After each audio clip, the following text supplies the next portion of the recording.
In this video, let's talk about Mecole Hardman missing from today's practice, players finally coming to the defense of Russell Wilson for whatever reason, then highlight an underrated weapon for Patrick Mahomes that continues to step up in big moments and show why he may be an even greater asset in the years to come. But first, how about those?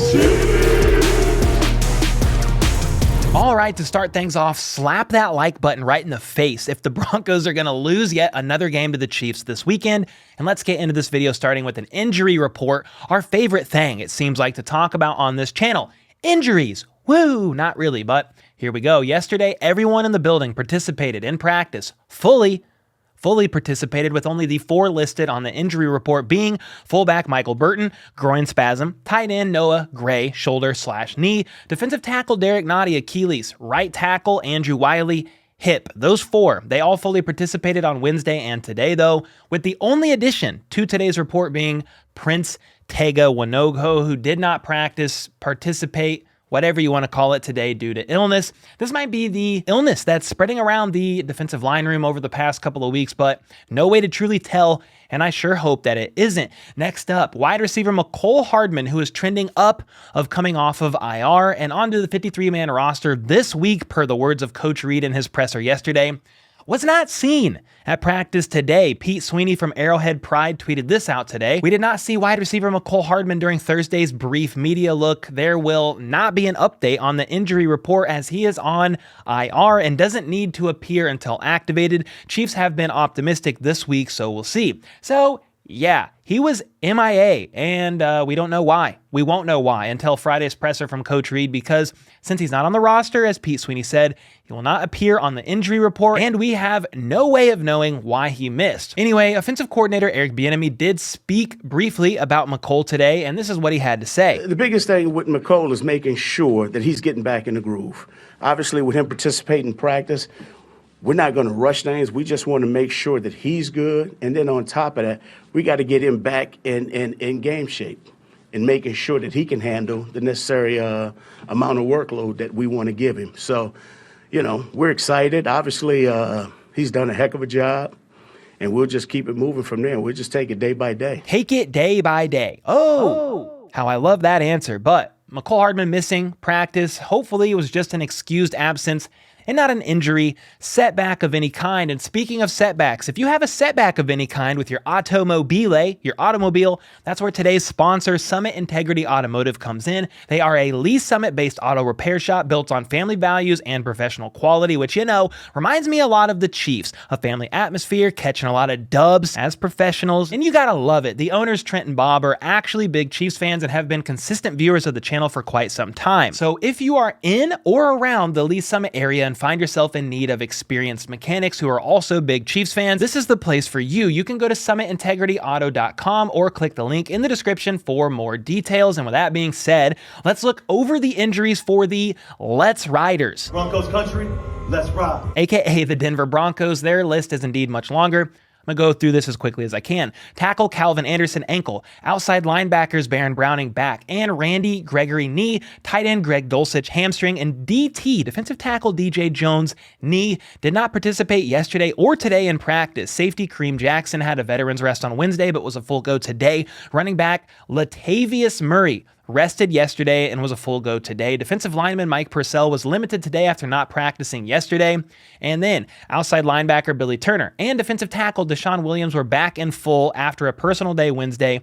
And finally, well, almost finally, there were 3 receivers all limited so far this week. Kendall Hinton, hamstring. Jerry Jeudy, ankle. And Cortland Sutton, hamstring. All these guys were limited both yesterday and today. Meanwhile, offensive guard Dalton Reisner, foot, was limited yesterday, but a full go today. A lot of freaking injuries. The big ones to watch, in my opinion, are going to be tight end Greg Dulcich and all 3 receivers, because that's basically their entire offense as far as weapons are concerned. I'll give another update tomorrow when they are given a game status designation, but those are some potentially big ones. Pause. And since we're on the subject of the Broncos, something interesting happened today. Multiple Broncos players, mainly receivers, took to social media at the same time, and almost what looked to be a coordinated, strategic, calculated effort to defend QB Russell Let's Ride Wilson for what I believe to be the first time all season. Of course, I could be wrong, but to my recollection, this is the first time a group effort has been made to defend this man. You see, it all started with Jerry Jeudy, who responded to a Barstool Sports post about Russell Wilson having his own office, parking spots, etc. at the Broncos Stadium, saying, "I ain't gonna keep looking at these false statements about my boy. Russ, man, as a teammate who sees the elite work ethic this man has, is incomparable. He got an office because he's committed his life to the game. I never had a teammate who motivates me more than Russ." And then more players decided to weigh in. Tim Patrick responded to this tweet saying, "Say it louder for the people in the back." And then current Chiefs running back, but former Denver Broncos running back Melvin Gordon said, "Preach. I can't talk too much because we play this week, but Russell Wilson, you already know you him, gang." Russell Wilson is a gang. The slander is beyond crazy. Jerry Jeudy then continued saying, "I'm just tired of the media trying to portray something that it's not. Got the whole world fooled. If you don't know someone personally, don't speak on them. But we all know it's because we are losing, and as soon as we start winning, all the extra ish is out the window." But that's the lame world that we live in. And lastly, KJ Hamler said, "Y'all really trying to bring this man down. Russ is the most dedicated and hardworking teammate I've ever had, and y'all want to bring up this to put him under. Man, stop it. Three ski is a legend in my eyes." Anyway, he keeps going, but then ends with, "I stand behind my QB."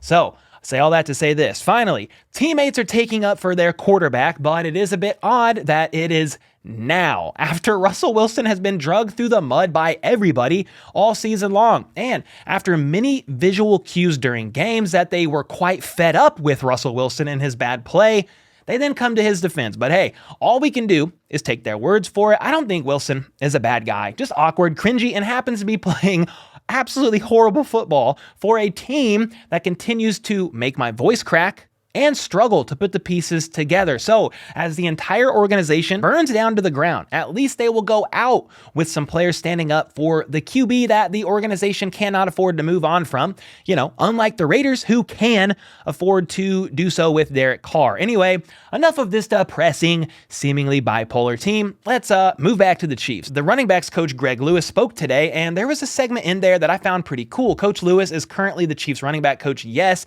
but prior to that was the wide receiver coach for a few years, and then of course before that was a wide receiver for 8 years in the NFL, and he shared an interesting bit on how he works with offensive coordinator Eric Bieniemy to help their running backs be as well-rounded as they can be. When I took the position of running back coach, well, I'm naturally a receiver, and bringing that part of my game and knowledge and information to the running back room where these guys already understand how to run, and then I have EB to lean on, who played the position, and meshing that together and getting the total package. And he goes on to say that's why he feels like their running backs are well-rounded and can block, catch passes out of the backfield, and run the ball. So that's a pretty awesome combo, man. You have their running backs coach that is a former NFL receiver, along with EB, who is a former NFL running back, and they can kind of combine efforts, take those talents, and then maximize growth. And that is an awesome recipe for success and definitely shows, especially when you have, somebody like Jerick McKinnon putting up big numbers in the receiving game and having 5 receiving touchdowns in the last 4 games. And then you also have the fact that rookie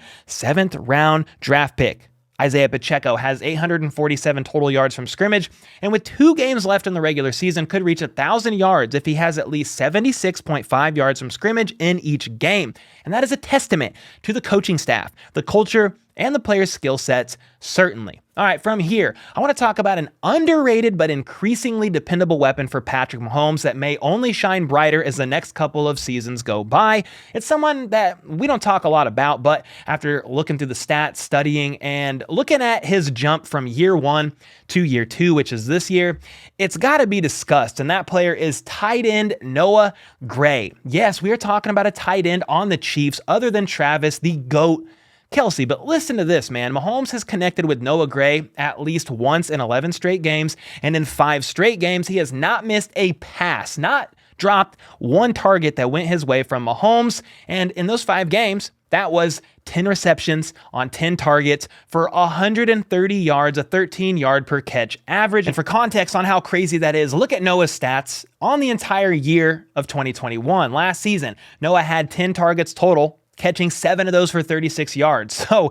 in the last 5 games alone, he has the same amount of targets that he had all last year and nearly 100 more yards. And on the season, so far this year, Noah Gray has ran 249 receiving routes, being targeted 32 times, catching 26 receptions for 273 yards and a touchdown. He's averaged 10.5 yards per reception and has been a valuable go-to for Mahomes when out on the field. He is the 5th highest receiver on the team in yards after the catch, 5th in total receptions, 6th in total yards, and only has 1 drop, and has the lowest drop percentage on the team at 3.7%. And here's a random stat: 50% of his receptions, so 13 of his 26, have been on first down. Take that for what it's worth. These stats, at first, may not seem like much in the grand scheme of things, but in my opinion, it speaks of a bright future. He's only behind the best weapons on the team: Kelce, Juju, MVS, McKinnon, and Hardman. And a lot of these stats, and when you compare him to others that share a similar targeted amount to him this season, it's a bit more impressive. Look at this. As you can see on the screen, he has 1 more reception than Hardman for only 34 less yards. Now, I realize Hardman has been injured and it's not an even comparison, but that's currently how the stats look. Also, Noah Gray has 50 more yards than Justin Watson, as well as double the receptions, and has approximately 57 more yards than Sky Moore. He only has 1 touchdown on the season, yes, but outside of that, he has been a great target and weapon for Patrick Mahomes. He's come up big on multiple plays. Just like off the top of my head, there was that big 3rd down completion he made, I believe, in overtime against...